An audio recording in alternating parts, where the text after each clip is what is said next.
Buenos días. En primer lugar, estoy encantado de estar aquí, de compartir este rato con ustedes y de aprender de lo que tengamos en el debate y de los compañeros que se dedican al turismo. Yo, cuando Eduardo Parra me llamó, siempre digo que sí, porque esta universidad tiene muchas fortalezas, pero uno de los ámbitos en donde se puede demostrar que hay trabajo interdisciplinar y donde es posible que gente de distintas disciplinas salgan de una facultad y crucen a la otra y debatamos.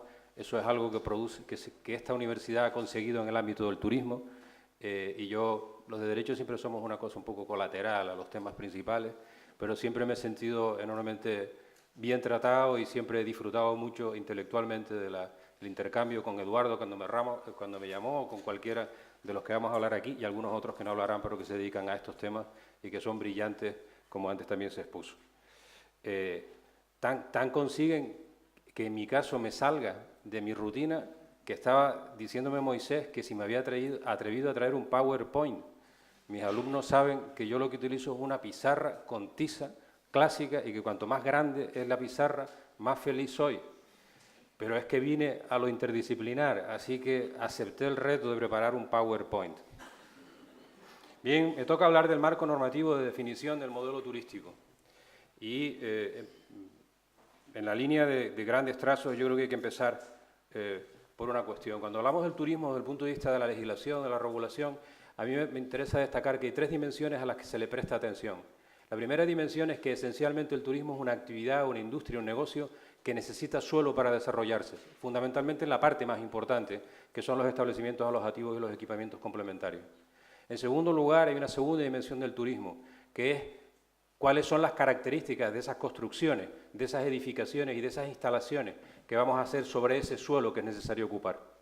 Y la tercera dimensión tiene que ver con qué se hace en ese suelo y en esas instalaciones. En definitiva y estrictamente, la prestación de servicios en sentido estricto, el negocio al que sirve ese suelo y esas infraestructuras.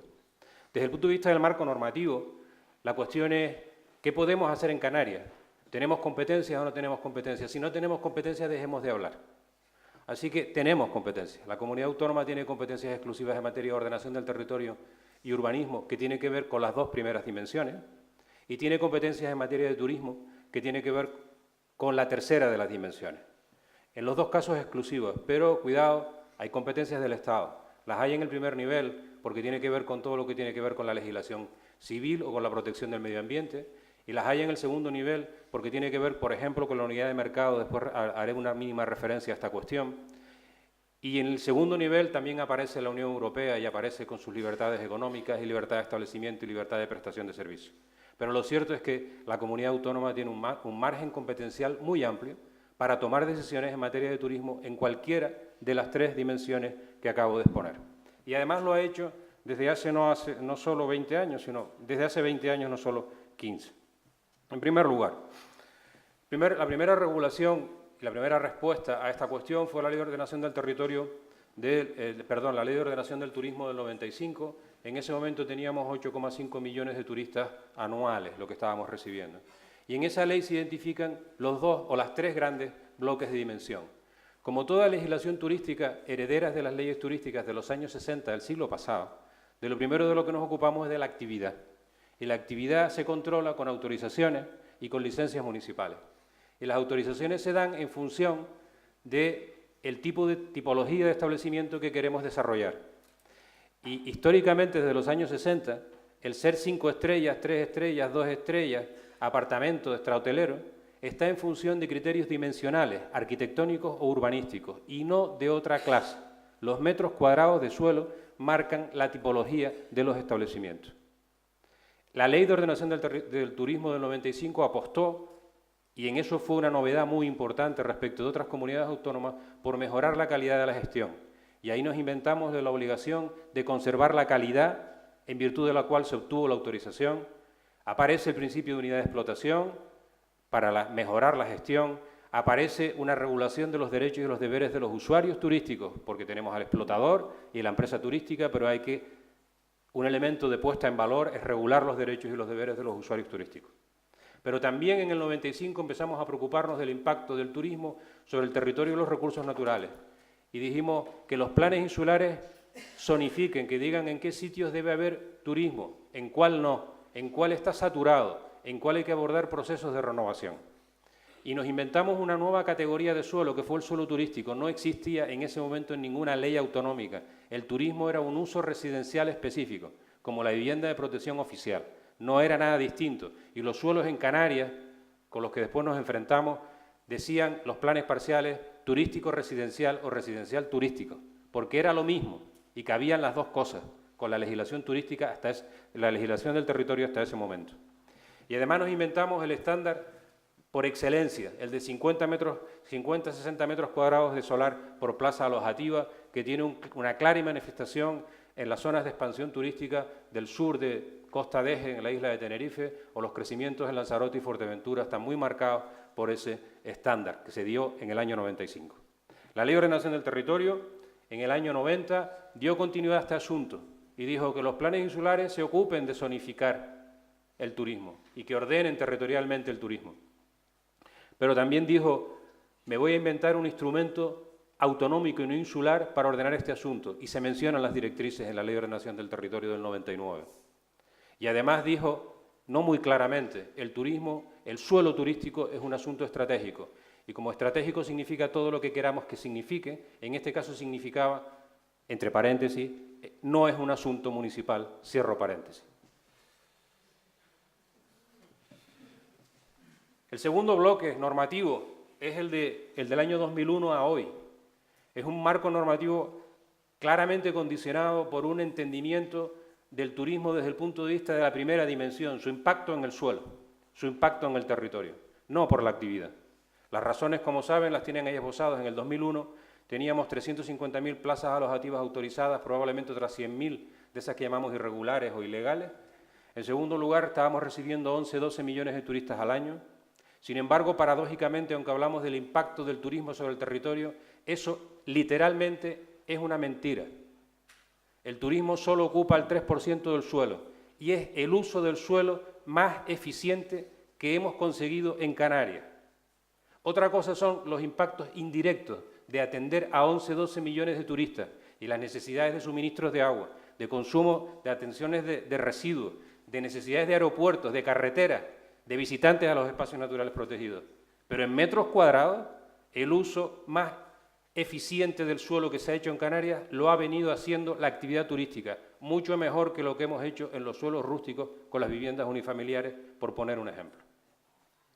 En ese momento se habla de un suelo previsto en planes, no sé muy bien cómo se contaron, de potencialmente 850.000 nuevas plazas alojativas que, si se hubieran materializado, requerirían que recibiéramos 32 millones de turistas. Así que, amenazado el riesgo en el que nos enfrentamos, abordamos un cambio regulatorio que tiene la ley de moratoria en el año 2001. En el año 2002 dijeron La Palma, La Gomera y El Hierro, nosotros, déjennos aparte, que a nosotros no nos llegó el turismo nunca, y les hicimos una ley especial. En el año 2003 hicimos las directrices de ordenación general y las directrices de ordenación del turismo. En el año 2009 flexibilizamos lo que habíamos hecho en el 2003 en la Ley de Medidas Urgentes, y en el año 2013-2015 abordamos una problemática particular que era la renovación turística. ¿Cuáles son las características de esa normativa? En los dos grandes bloques, el que tiene que ver con el suelo y el que tiene que ver con la actividad. Desde el punto de vista de lo que tiene que ver con el suelo y lo que se puede construir en el suelo, las directrices plantearon, quiero desclasificar suelos, y abordaron ese proceso. En definitiva, quiero reducirlo de las 850.000 camas. En segundo lugar, se prohibieron que se clasificaran nuevos suelos con destino turístico. Lo que ya estaba en el 2003, con eso vamos a operar en el futuro. En cuarto lugar, se insistió en la planificación territorial del turismo y dijimos, como los cabildos no han hecho su tarea, hagamos directrices autonómicas, directrices de ordenación del turismo, y ordenemos a los cabildos que hagan planes territoriales que van a durar 3 años. El primero fue el del Cabildo de Tenerife y tardaron 5 años en hacerlo. Cuando salió ya no se correspondía con el trienio. Y hay planes territoriales especiales de ordenación turística que todavía están pendientes respecto del año 2003. Y dijimos todo el mundo que se adapte, que es una cosa fantástica. Y después se abordó el problema de la recuperación de la ciudad turística y copiamos de las Islas Baleares el modelo de usted de baja plaza y construya nuevas y yo se las multiplico. que es un poco incoherente con el modelo de contención. Y además abordamos el problema de el turismo debería zonificarse y especializarse determinadas zonas del territorio en la actividad turística y, por tanto, vamos a ver cómo conseguimos o compatibilizar lo turístico y lo residencial, o, entre paréntesis, eliminar lo residencial de las zonas turísticas. Cierro paréntesis. En el año 2013 descubrimos que lo que diseñamos en el 2003 no había funcionado o había funcionado deficientemente por un montón de razones que no tengo tiempo de exponer. Pero la realidad es normativa. En el año 2013 abordamos una ley de renovación turística que dijo, ¿recuerdan ustedes lo que acabo de contar de las directrices, de los planes territoriales especiales, la adaptación de los planes generales a los planes territoriales especiales? Nada de eso funciona, la industria necesita algo mucho más ágil. Y nos inventamos la negación del plan, que es el Plan de Modernización y Mejora Turística, un instrumento de planeamiento que puede llevarse por delante cualquier otro plan. Por cierto, casi todos están funcionando bien, así que cuidado con la paradoja. En segundo lugar, mantuvimos el régimen de incentivos de Mascama, pero habían problemas en el Puerto de la Cruz, habían problemas en San Agustín, porque hay parcelas que ocupan el 100% y no podíamos decir que aplicáramos los estándares del año 95 ideales, así que tuvimos que inventarnos incentivos de edificabilidad, incentivos en materia de densidad de parcelas, incentivos en materia de plazas e inversión para poder actuar en sitios como el Puerto de la Cruz. Así que tuvimos que dar pasos respecto de la renovación. Y en materia de actividad del negocio, ¿cómo está esto? Bueno, todo esto queda en un segundo plano, lo del negocio. Todo lo que ha contado Raúl antes queda un poco en segundo plano, pero hay cositas. ¿Cómo se accede al mercado? No, mire, a través de autorizaciones. ¿Pero cómo se dan? Estas las limitamos. Crecimiento cero en las islas turísticas, con algunas excepciones. Las excepciones, hombre, las que hemos decidido, los hoteles de 4 y 5 estrellas. Y los demás que esperen, que estamos pensando. El asunto fue muy rígido y vino la ley de renovación en el año 2013-2015 y lo flexibilizó. Todavía hoy estamos discutiendo si seguimos o no en la limitación del número de autorizaciones, pero si uno coge la ley en rigor, siguen habiendo establecimientos que están prohibidos. Todos los establecimientos extrahoteleros, si están prohibidos por el planeamiento insular, no se pueden desarrollar. Eso dice la última redacción de 2015 de la Ley de Renovación Turística. Por tanto, seguimos en la etapa de limitar el número de autorizaciones. Cierto que nada que ver con lo del 2003, cierto que nada que ver con el año 2003. ¿Y cuál es el instrumento de control? La autorización. Pero la autorización hemos sido capaces de convertirla en 10 años de algo que era reglado en un instrumento de control discrecional para entrar o no entrar al mercado. Y sobre la actividad en sí misma, sobre el negocio, la unidad de explotación ha tropezado con lo que ha tropezado, como saben los especialistas, y los programas de obligación de conservación de la calidad los suprimimos en el año 2014. ¿Hay que cambiar el modelo? Bueno, yo como jurista busco una causa jurídica, aunque soy consciente, y ustedes lo son también, de que el debate sobre el modelo, el cambio del modelo, el cambio de las reglas del turismo en Canarias es un debate anterior a lo que voy a plantear ahora. Pero me permite poner un hito temporal. La sentencia del Tribunal Constitucional 2009 del año 2015 cogió la Ley de Renovación Turística y abordó el problema que políticamente tenía la lectura siguiente. La Ley de Renovación Turística dijo los únicos hoteles que se pueden construir sin más son los hoteles de 5 estrellas. En la isla de Gran Canaria se abrió el debate de que en realidad ellos tenían muchos hoteles de 5 estrellas y querían que les aplicaran las mismas reglas a los hoteles de 4 estrellas. Planteado el asunto para recordárselo, esto se convierte en un rollo jurídico que se termina convirtiendo en una cuestión muy formal de cómo se debate. Pero lo cierto es que este asunto llega al Tribunal Constitucional. Y el Tribunal Constitucional dice, anulo las letras A y B y C, del artículo 4.2, que son las que dicen lo de los hoteles de 5 estrellas. ¿Y qué es lo que dice? Que eso hay que anularlo. Y eso el Gobierno lo tiene encima de la mesa, tiene que anularlo, tiene un anteproyecto de ley al respecto. Pero lo que manda, si uno lee la sentencia, manda más cosas. No solo lo que manda estrictamente, sino lo que manda por lo que argumenta. ¿Y qué dice? No encuentro las razones imperiosas de interés general que expliquen todo el régimen de excepciones en que consiste la moratoria turística canaria.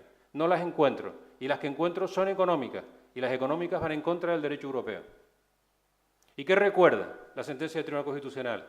Canarias tiene muchas competencias, pero hay algunas cosas que están marcadas por la legislación del Estado y por el derecho europeo.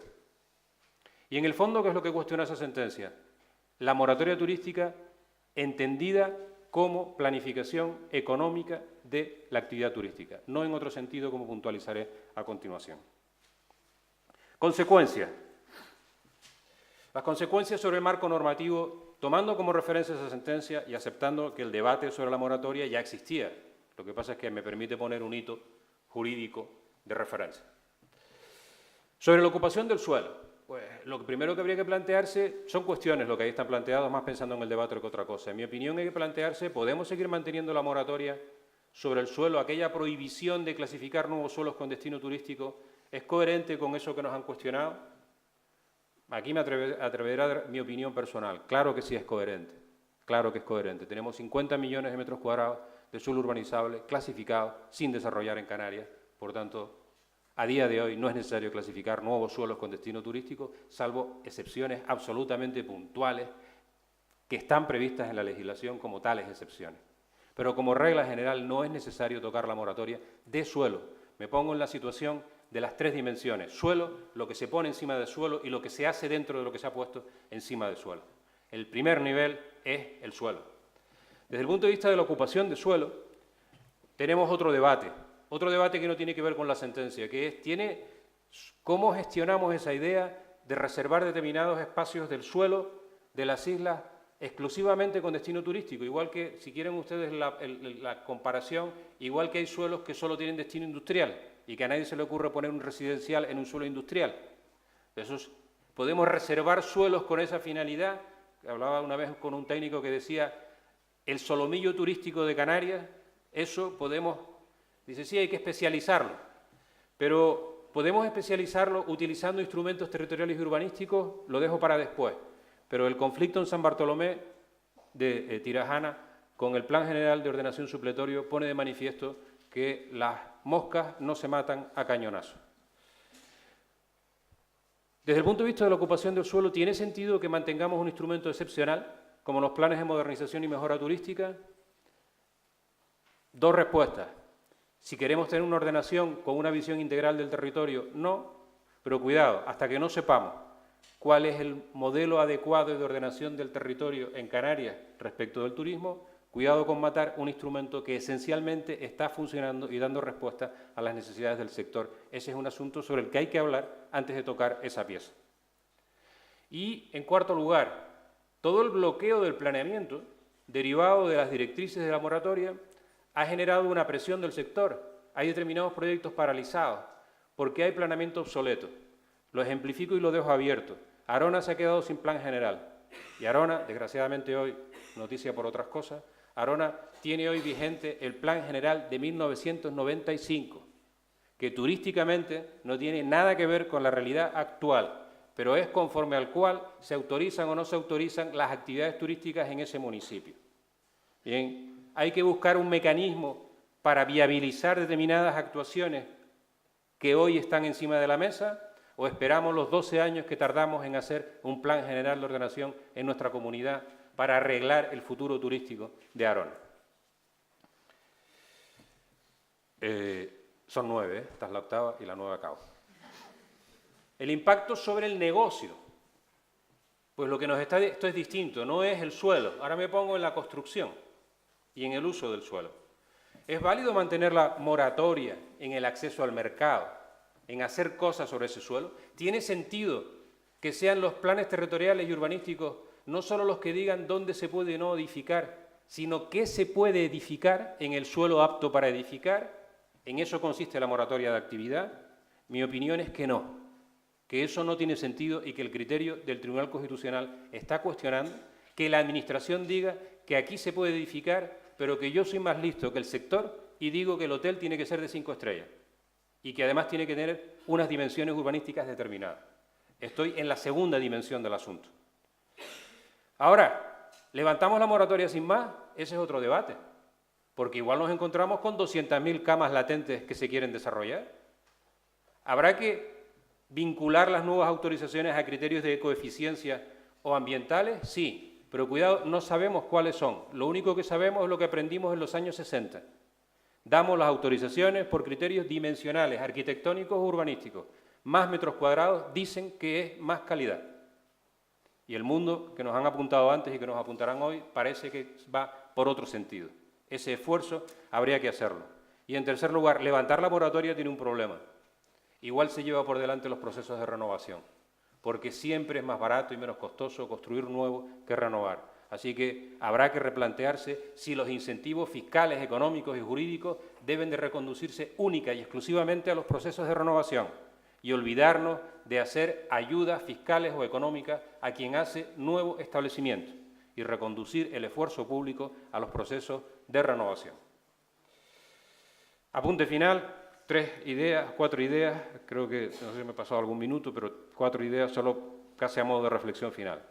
Desde el año 2001, la regulación del modelo turístico en Canarias ha estado condicionada por una aproximación parcial al negocio turístico, que es mirar el suelo que se ocupa. Y eso lo ha condicionado todo. En segundo lugar, ¿necesitamos cambiar? Sí, como mínimo, porque la sentencia del Tribunal Constitucional está cuestionando la planificación económica, la utilización de instrumentos territoriales y urbanísticos para encubrir planificación económica en un mercado que es abierto.